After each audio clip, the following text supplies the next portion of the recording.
Hi everybody, we are Mike and Brenda Baker, and today's title is Choose Your Words Wisely.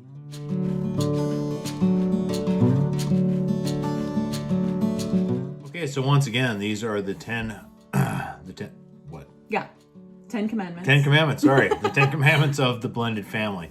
Today's Choose Your Words Wisely. So, really, do we even need to go over this? I mean, how many times, what'd you say to your brother? Don't say anything unless you say something nice. Yeah. Okay, everybody's heard that. So here is number one. You're teaching your kids' relationship with your words, okay? Because you're communicating to your kids what this person is worth to you, what this person is worth to you by your tone and your words, but especially your words, all right? They see the look on your face when those words come out. They know whether those words are positive or negative.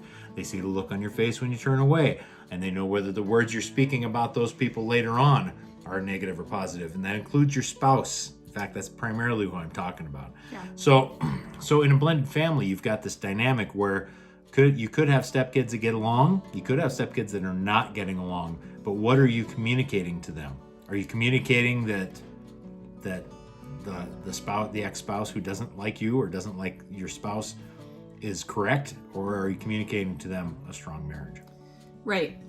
One of the situations that we ran into early on was two of our kids did not get along. Mm-hmm. One of them was his, one was mine. And we had to go to great lengths to make sure that they played nicely together. But in hindsight, one of the things that we could have done better was made sure that the number three child, he's the oldest, didn't nitpick when people were doing things. That one kind of went under the rug, and we didn't see some of the things that he was doing to make the situation worse between the two that didn't get along. Yeah. Now, they never got along. We did everything we could to try, and the one would not have any of it. He only wanted his one brother, and that was it. He didn't want anything to do with the other. Yeah. And you're gonna maybe come across a situation with two kids that are not biological, siblings. Yeah. But it doesn't mean that one gets a pass and the other one gets punished. You've got to do the same things. One of the things we always did was, honestly, they held hands a lot because they were not being nice with one another. Which is fairly scarring for boys, by the way. So, and it wasn't meant to be scarring. It was just we were trying so hard to get them to understand that you have to get along. That we're a family. Period. Scarring for them, funny for us. Yeah. Nobody died. Funny. Yeah. Yeah. So that leads us into number 2. Relationship is a family affair. Now, what's this have to do with words? It has everything to do with words. The way we speak to each other and about each other are the words we use make a tremendous impact on our kids and on our friends and on any younger couple who might be watching you. I got news for you. Just because you're a blended family doesn't mean that younger, unmarried, or wanting to get married couples aren't watching you.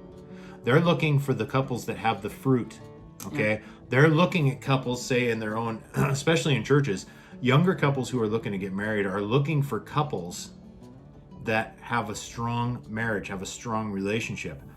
They do not necessarily filter you by whether you're blended or not, or whether you've been married before. They're looking at you right now. Are you playful? Do you speak nice to one another? Did you catch that? Do you speak nice? Do you speak nice about one another? Do you hold hands? Do you touch each other when you're around each other? When you sit, do you sit together?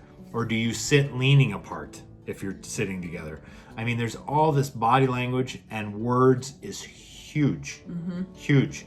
So don't think that because you're a remarried couple that younger unmarried couples aren't watching you to see what's going on. Words matter. Honestly, a lot of the people that came to us for advice didn't even know that we were a blended family, because we didn't ever. Honestly, I always felt like I was being rude if I called his kids my stepkids. I felt like it was a very negative term. It's only recently that I've called them that, only to differentiate to our followers Yeah. who is who. Who's who. But it's not because, ask. even now, it's not because I don't care about them or dislike them. It's more just for that reason. So. I eventually adopted her son, who is my son, and I think of him as nothing less than my son. Yeah. And I never have. I've always treated him as though he came out of the womb mine. But the whole point is it's a family affair, and we would always chuckle. My third oldest son. Sorry, I had to think about it. My third oldest son and I always chuckle when people are like, "You guys look so much alike," and we smile at each other. We're not biological. Yeah. But here's just a little caveat to that. Even in my family, I have gray eyes, and I'm one of the only people with gray eyes. My oldest son, who's mine, and my youngest son, who is mine, both have gray eyes. One of my grandsons, from my third oldest, who is not mine biologically, has gray eyes. Don't tell me influence doesn't matter. So, but back to words. That was totally off track. Relationship is absolutely a family affair. The words you use will teach your kids how to use words on others in their own marriages later on. And don't think that when they heard you at 10 years old, that stuff won't transition to 30. Yeah. Yeah. And so with regard to the other household that you're probably dealing with, may not be very happy with, gossip is never going to set your family free. Nope. From any type of bondage. I'm sorry. Don't do it.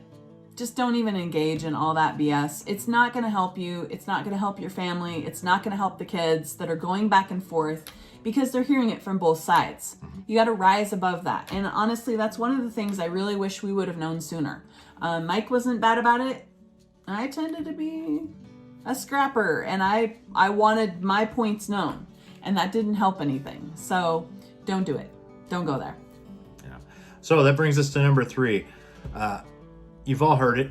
Death and life is found in the tongue. All right. You can tear a house down with that, or you can build a house up with it. And we would encourage you to build that house up. Ladies, this is especially an issue for us ladies. When we get upset or we want something done and it's not getting, the more our voice goes up in tone, but the more we tend to battle with our words. Yep. Because obviously our husband a lot of the time is much stronger than us, and be careful. Be careful with your words. Be careful with your tone. Just be careful. Yep. That's it. All right. Well, that's all for today. And we're so thankful that you were here with us today for this session on choosing your words wisely. We hope that it helped you, and we hope to see you again soon. All right. Bye.